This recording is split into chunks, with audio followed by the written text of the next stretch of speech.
动高速，前年的莫拉克风采的时节，高速嘅扣料扣准本太水大发嘅，今年3月的农田水利费囤嘅水准正好通水嘅，不过还是属于临时的水路，故所两片的天气位还是冇办法来复工。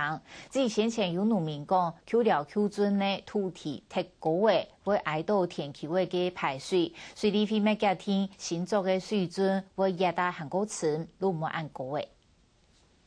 今年3月让通水嘅扣料路准，有部分土地已经开始立下去嘅。屏东农田水利费表示，也是因为让囤下去嘅来年半路嗰样，而经过一段时间嘅累积过后，农地嘅土质那么越来越特色。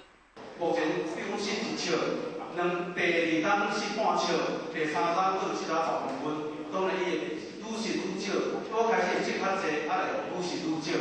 为了加速土房嘅密合，水利费先用土地作为一个临时嘅水路，等到土质特色以后，包括扣料路准以及其他灌溉支线路全部复原。水利费强调，所有嘅水准工程要在年底之前完成。我就想完全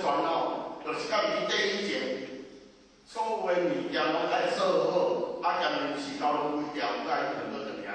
因为现在扣料路准嘅土地高度高出地面110公分，可能会变成日后农田排水嘅困难。为了解决这个问题，水利费表示，新做嘅扣料路准会越过沉啊，本水准嘅高度做得下降50公分。除了安尼，水利费还规划嘅3条水路连接台27线套路，下摆农田倒出来嘅水，路做得排入去台27线嘅排水内桶。那么我们现在有经过大概测量了哈，从那个上游到下游的地方，我们可以把它拉到降低大概50公分左右。有3条水路哈，可以通到台27线。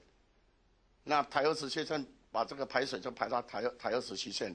灌溉内桶係農業發展所生存嘅血脈，故所水利費要在今年預計過後，開始所有灌溉水路嘅重建工程，預算在年底完工過後，農民都做得進行復耕，重建自家嘅產業經濟。